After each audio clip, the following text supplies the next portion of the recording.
Fala galera, tudo bem com vocês? Eu sou a professora Thaisa Ferreira e sejam bem-vindos a mais uma aula de Sociologia para as turmas de primeira série do Colégio Futuro VIP. Hoje a nossa aula ela é dedicada à avaliação final, a quem precisa fazer a avaliação final de Sociologia. Semana passada eu fiz uma revisão geral, a gente deu uma olhada geral nos tópicos, nos principais assuntos que vão cair na prova da avaliação final. E hoje eu vou fazer com vocês, a gente vai resolver juntos, Nós iremos resolver juntos a lista de exercícios referente à avaliação final. Dica que eu vou dar a vocês, vocês vão assistir ao vídeo.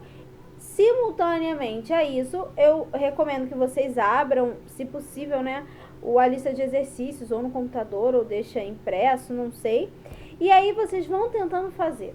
Quando chega uma questão, dá aquele pausa o vídeo rapidinho, tenta pensar sozinho, tenta desenvolver, tenta elaborar. E aí dá o play para ver se o resultado está corretinho, se está fazendo direitinho.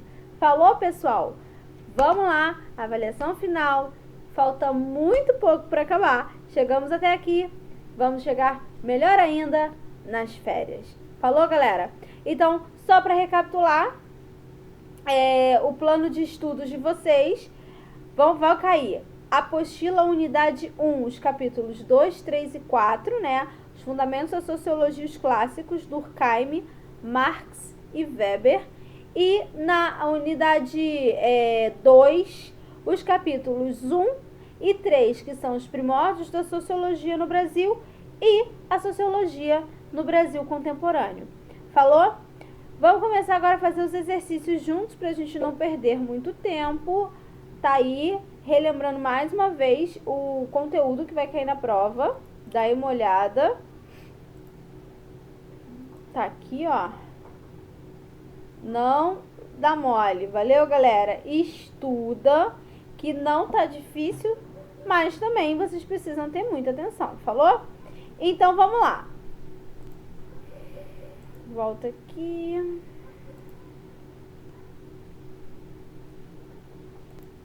Questão número 1.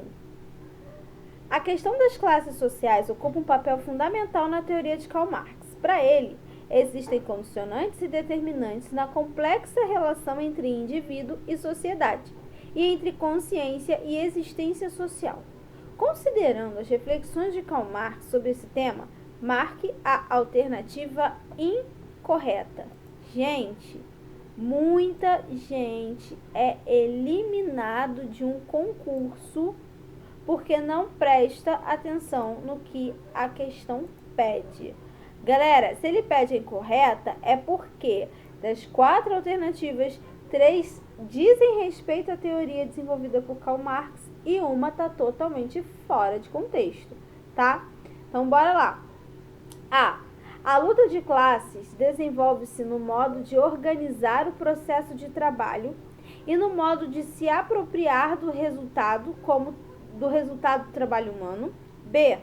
A luta de classes está presente em todas as ações dos trabalhadores quando lutam para diminuir a exploração e a dominação. Em meio aos antagonismos e lutas sociais, o indivíduo pode repensar a realidade, reagir e até mesmo transformá-la, unindo-se a outros em movimentos sociais e políticos. E D.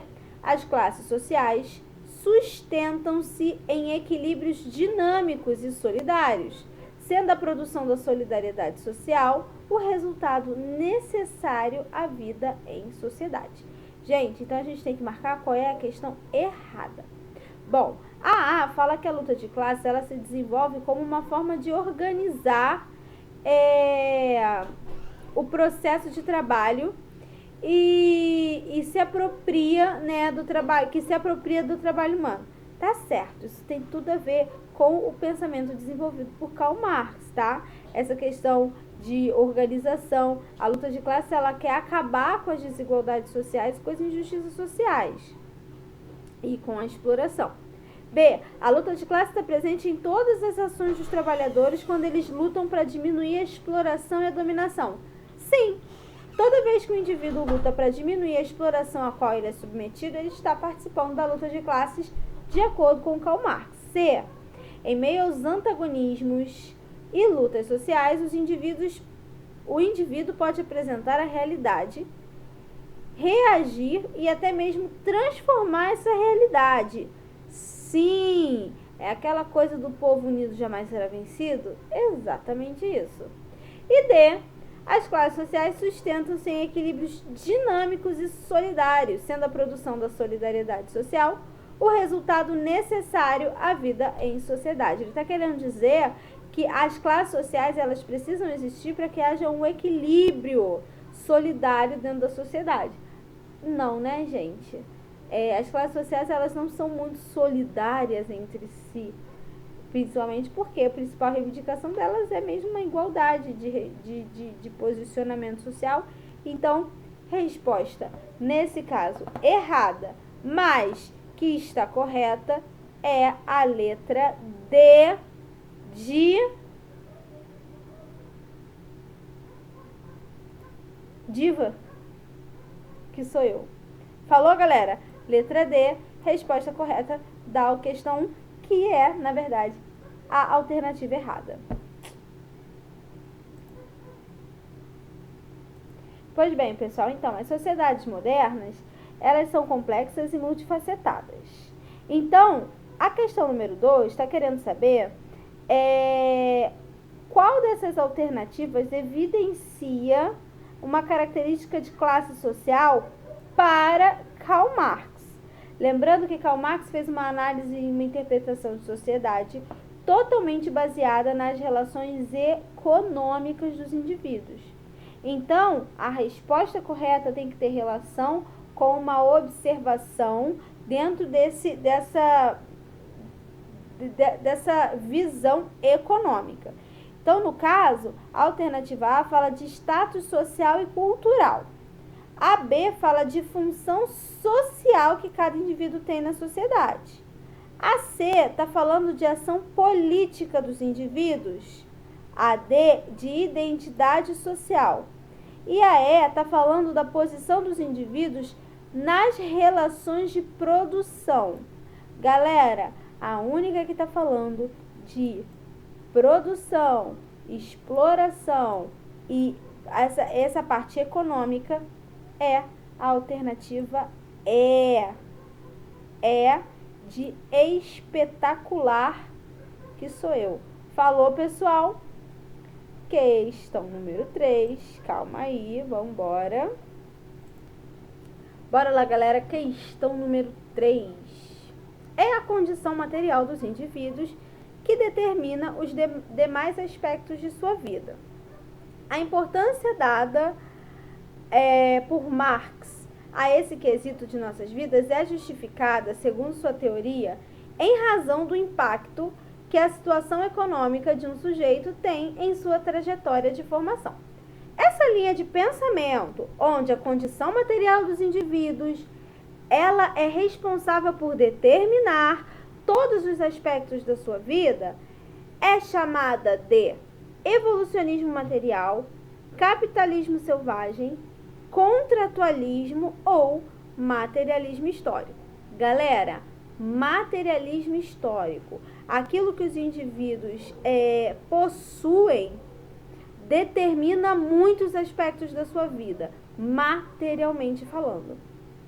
A pergunta dada, né, galera? Essa aí não tinha nem muito o que a gente ficar parando para pensar e refletir. D é a correta. Próxima. Questão número 4, pessoal. Bora lá. Sobre a relação entre a Revolução Industrial e o surgimento da sociologia como ciência, assinale o que for correto. Então, vamos relacionar a Revolução Industrial e o surgimento da sociologia como uma ciência. Bora lá, então. A consolidação do modelo econômico baseado na indústria conduziu a uma grande concentração da população no ambiente urbano, o qual acabou se constituindo em laboratório para o trabalho de intelectuais interessados no estudo dos problemas que essa nova realidade social agregava. B. A migração...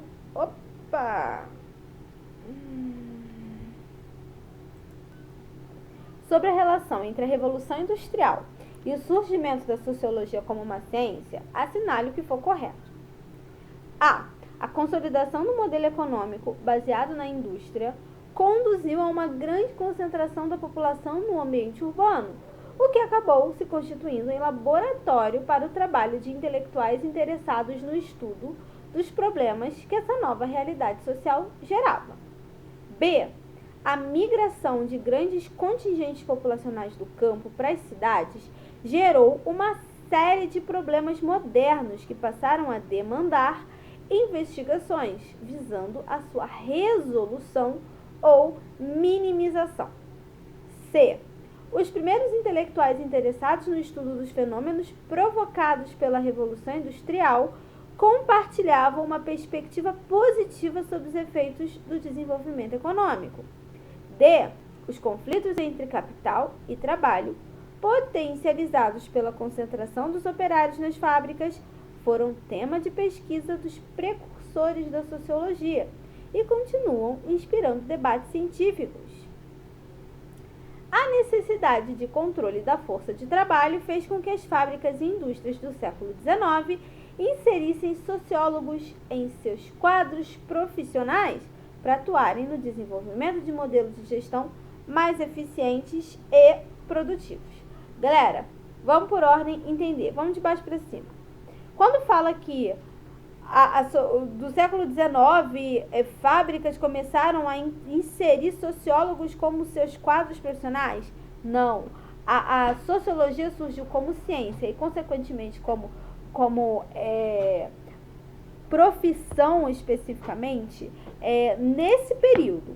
E assim, demorou muito, os industriais, de um modo geral, eles não estavam muito preocupados com o bem-estar dos seus funcionários, não, tá? D. O conflito entre capital e trabalho, potencializado pela concentração dos operários nas fábricas, foram tema de pesquisa dos precursores da sociologia e continuam inspirando. Gente, capital e trabalho, ok, foi tema de Karl Marx, mas a gente não pode dizer que foi tema dos precursores, tá? Não foram todos eles que usaram, que adotaram essa visão de capital e trabalho. C. Os primeiros intelectuais interessados no estudo dos fenômenos provocados pela Revolução Industrial compartilhavam uma perspectiva positiva sobre os efeitos. Na verdade, ninguém sabia exatamente quais seriam os efeitos da Revolução Industrial, principalmente na vida e no bem-estar social de um modo geral. A migração de grandes contingentes populacionais do campo para a cidade gerou uma série de problemas modernos que passaram a demandar investigações visando resolução ou minimização. Galera, não podemos dizer que eles pretendiam resolver os problemas em um primeiro momento, tá? Eles estavam primeiro fazendo uma análise da situação. Essa sociologia crítica que pretende resolver, trazer soluções, ela foi um pouquinho depois desse primeiro momento, tá? E bom, corrigimos todas. A única que está totalmente correta e que não apresenta erros, né, de maior dimensão, é justamente, que não apresenta erros de modo geral, né, de elaboração, é a alternativa A. Então, letra A é a certa da questão 4. Próxima, bora para 5. Vamos lá. A sociologia surgiu para suprir a necessidade de se entender os fenômenos sociais e as regras fundamentais pelas quais se baseiam nossas relações. Entretanto, a sociologia contemporânea difere-se da ideia original, na medida em que...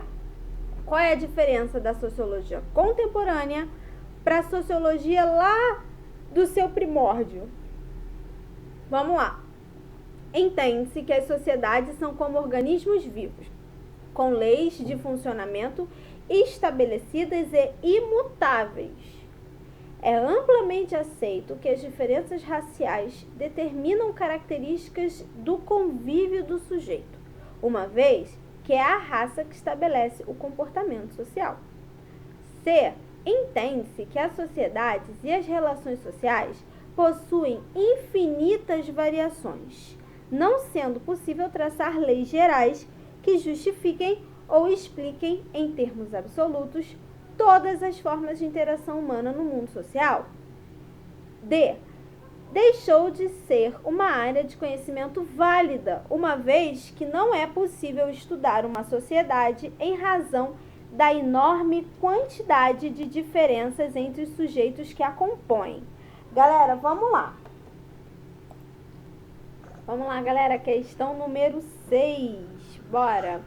O autor, considerado pai da sociologia Auguste Comte, acreditava que a nova ciência da sociedade deveria igualar-se às demais ciências da natureza, que se pautavam pelos fenômenos observáveis e mensuráveis, para que assim fosse possível compreender as regras gerais que regem o mundo social do indivíduo.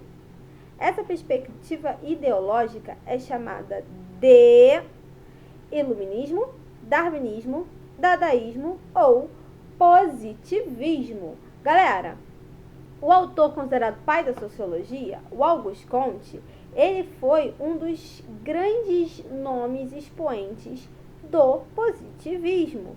Inclusive, vocês se lembram, quando o positivismo chegou aqui ao Brasil, ele foi adotado, assim, de uma forma muito apaixonada pelos grandes idealistas brasileiros, tanto que ele virou como se fosse um dos principais lemas do Exército Brasileiro no momento lá da fundação, da virada do século XIX para o século XX, de estruturação da República Brasileira, que chegou a se tornar, inclusive, o lema da bandeira do Brasil, Ordem e Progresso, que é uma das frases do lema do positivismo. Resposta correta, D. Próxima questão. 7. A ação social, incluindo tolerância ou omissão, orienta-se pela ação de outros, que podem ser passadas, presentes ou esperadas como futuras. Pode ser vingança por ataques anteriores, réplicas a ataques presentes ou medidas de defesa diante de ataques futuros. Os outros podem ser individualizados e conhecidos, ou uma pluralidade de indivíduos indeterminados e completamente desconhecidos. Esse é um trecho de Ação Social e Relação Social de Max Weber. Bom, Max Weber, um dos clássicos da sociologia, para ele constitui o objeto de estudo da sociologia, né, a definição de ação social, e ele disse que existem 4 tipos de ação social e quais são elas. Poxa, aula passada, tá toda revisada, e isso aí é assunto nosso que a gente domina. Então, galera, a resposta correta, pensa aí, 4 tipos de ação. A ação tradicional, a ação afetiva, a ação racional com relação a fins e a ação racional com relação a valores. Então, a resposta correta é a letra D, de diva, que sou eu.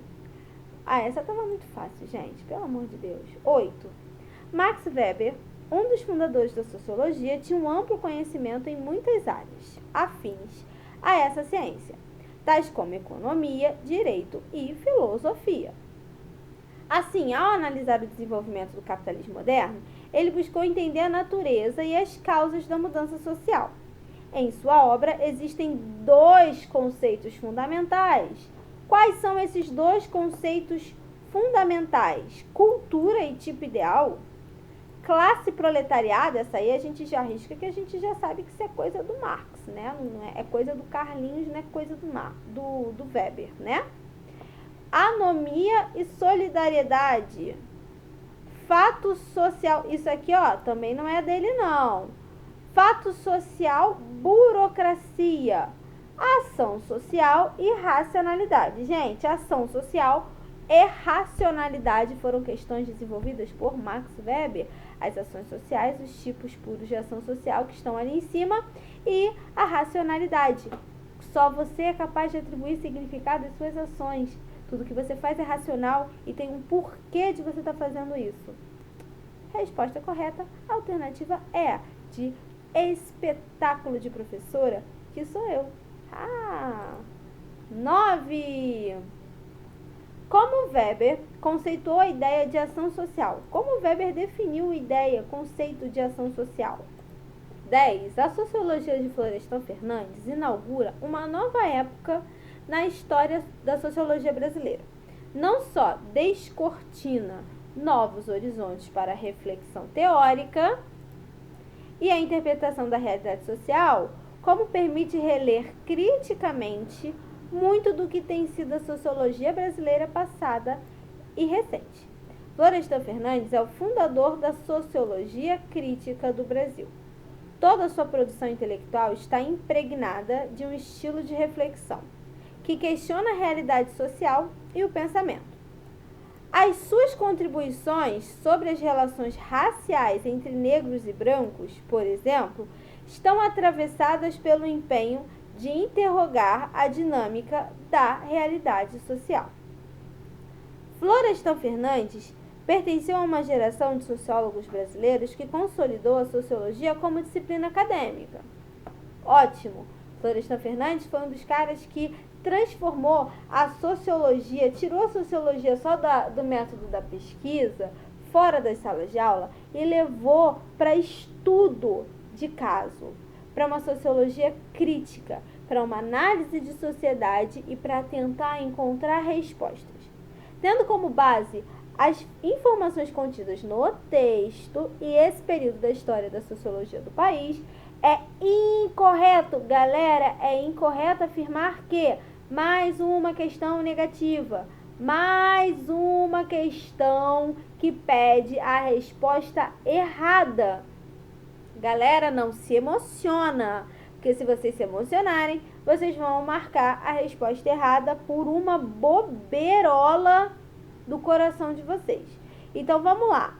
A disciplina se tornou uma tradição científica obrigatória nos cursos de ciências sociais, independente de outros cursos. Verdade? Verdade. A sociologia, antes, ela fazia parte do curso da graduação, da formação em Direito. Daí, a sociologia passou a ser um curso próprio, ser o curso de Sociologia. B. Os estudos sociológicos desse período estavam voltados a questões nacionais, as relações raciais, a mobilidade social dos diferentes grupos étnicos e ao mundo rural brasileiro. Sim, galera, nessa época a gente pode dizer que a sociologia estava muito tentando entender como chegamos aonde estamos. Como o Brasil se tornou isso que a gente vê. Como que o Brasil se transformou. Essas eram as questões. Entender o histórico e a trajetória nacional. C. A sociologia se institucionalizou desde a criação do Colégio Pedro II no Rio de Janeiro em 1933. Não, pessoal, não tem relação. A sociologia não se institucionalizou nesse momento, foi antes, tá? A criação da Escola Livre de Sociologia e Política de São Paulo representa um marco importante na consolidação e ensino da sociologia nas universidades brasileiras. Correto! A sociologia tinha como principal objetivo formar profissionais capacitados a produzir estudos baseados na ciência que explicassem os problemas sociais do país. Verdade absoluta. Portanto, de todas as alternativas que a gente leu, de tudo que a gente viu, a única alternativa incorreta é a letra C. C de chuchu, beleza? Valeu, galera. Então, letra C é a resposta certa, que na verdade é a resposta errada, né? Ele pediu pra gente marcar incorreta, tá aí a incorreta, galera. Voltando. Para Gilberto Freire, a família, não o indivíduo, nem tampouco o Estado, nem nenhuma companhia de comércio é, desde o século XVI, o grande fator colonizador do Brasil. A unidade produtiva, o capital que desbrava o solo, instala nas fazendas, compra escravos, bois, ferramentas, a força social que se desdobra em política, constituindo-se na aristocracia colonial mais poderosa da América. Sobre ela, o rei de Portugal quase reina sem governar. Os senados e câmara, expressões desse familismo político, cedo limitam o poder dos reis e mais tarde o próprio imperialismo, ou antes, parasitismo econômico que procura estender do reino as colônias dos seus tentáculos absorventes. Uau, Gilberto Freire, que loucura! Casa Grande Senzala. Assinale a alternativa correta. Para Freire, o Estado brasileiro foi o grande impulsionador do desenvolvimento brasileiro. Foi isso que ele falou? A família, não o indivíduo e nem tampouco o escravo. Então, né? Vamos ler com atenção, pessoal. Para Freire, o rei de Portugal mantinha total controle sobre o processo de colonização do Brasil. Essa questão é interpretativa. Sobre ela, o rei de Portugal reina sem governar. C. Para Freire, a família não pode ser considerada agente colonizador do Brasil. Galera, a família, ele fala aqui, ó, a família, nem tampouco o Estado, nem nada, foi o grande fator colonizador do Brasil. Errado, né? Para Freire, a família foi predominante no desenvolvimento da sociedade brasileira. Sua existência relacionou-se desde o início ao domínio das grandes propriedades, tanto na zona rural como posteriormente no meio urbano. Para Freire, a família manteve-se longe da aristocracia colonial brasileira. Gente, a única resposta que pode ser isso aí, baseado na interpretação do texto, é a alternativa D, de Diva e Dondoca, que é a titia, tá? Ó, interpretação de texto. Essa tava ridícula, como diria minha avó, ridícula. Vamos lá. Leia o fragmento abaixo. Se a supressão do nexo colonial não se refletiu na condição de escravo e nem afetou a natureza da escravidão mercantil, ela alterou a situação econômica do senhor, que deixou de sofrer o peso da expoliação colonial e passou a contar, por conseguinte, com todas as vantagens da expoliação escravista, que não fossem absorvidas diretamente pelos mecanismos secularizados do comércio internacional. Baseando-se no fragmento de Florestan Fernandes, pode-se afirmar que a independência do Brasil A. dificultou o fortalecimento da economia nacional, B. fortaleceu o setor econômico escravista nacional, C. extinguiu o tráfico de pessoas escravizadas no Brasil, D.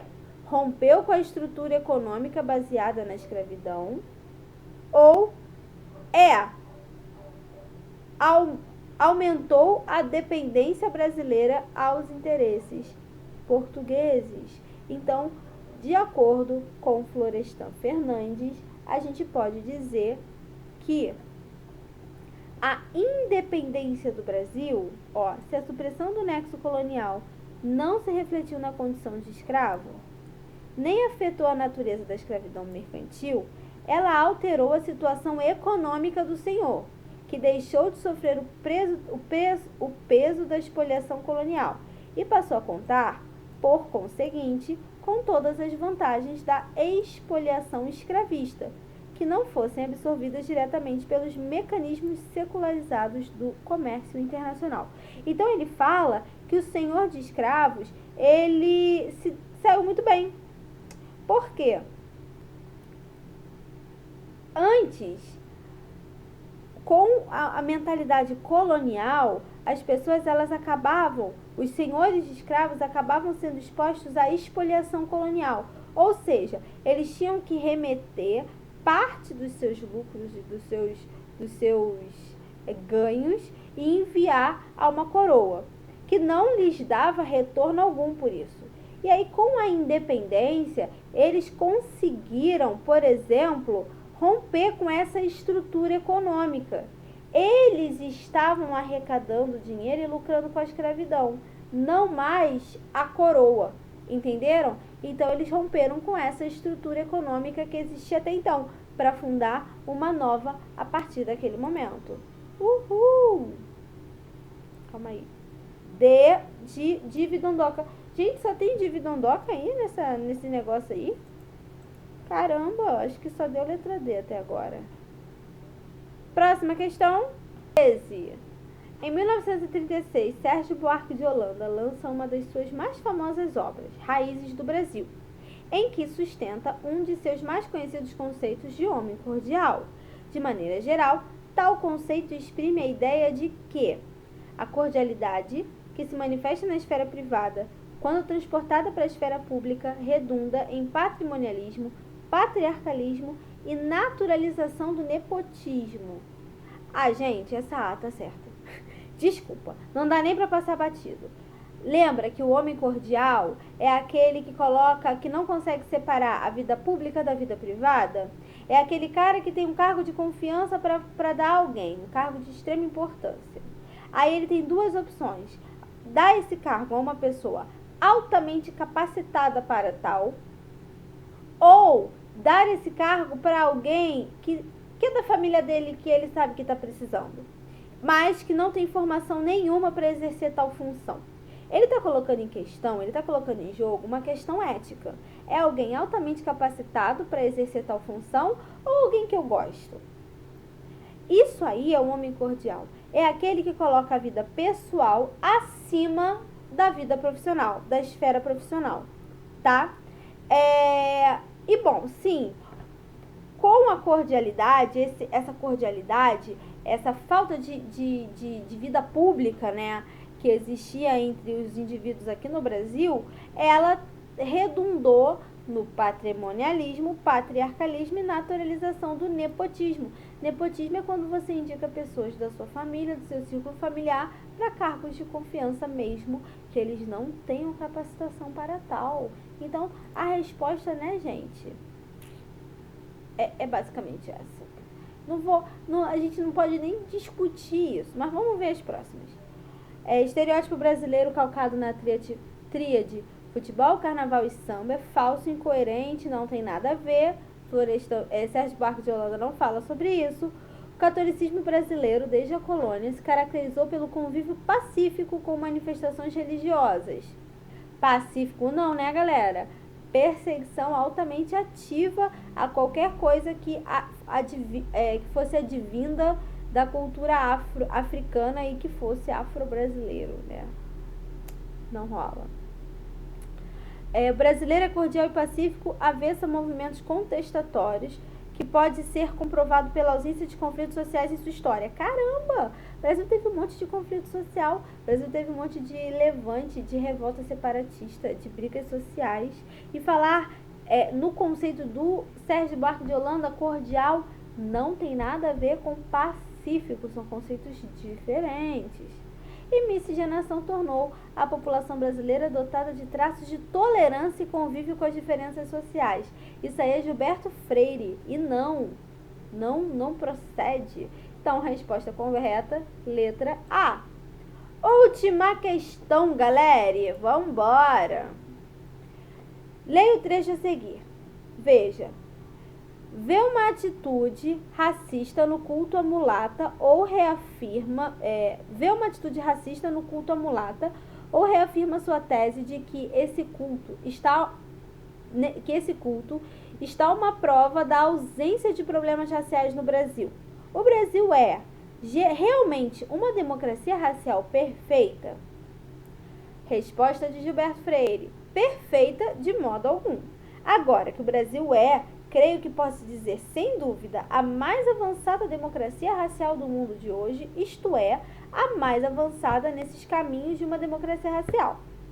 Ainda há, não digo que haja racismo no Brasil, mas ainda há preconceito de raça e de cor entre grupos brasileiros e entre certos brasileiros individualmente. É possível afirmar que a resposta de Gilberto Freire reforça o preconceito racial dos antigos senhores escravocratas desrespeita a figura da mulata, pondera a questão do racismo no Brasil com a evidência de que há democracia racial, ainda que imperfeita, incita o ódio entre as raças ou ignora a história do passado escravista brasileiro.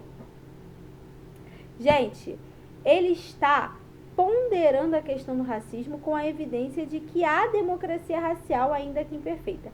Ele continuava defendendo o conceito da existência de uma democracia racial, ou seja, que não havia hierarquias raciais no Brasil, que pessoas não recebiam tratamentos diferenciados baseados na sua cor de pele, origem étnica, traços culturais, traços genotípicos, expressões e tudo mais. Resposta correta, C de Chuchu, que sou eu. Falou, galera, um beijo pra vocês, estudem, se cuidem e até o ano que vem. Beijo, galera, fui!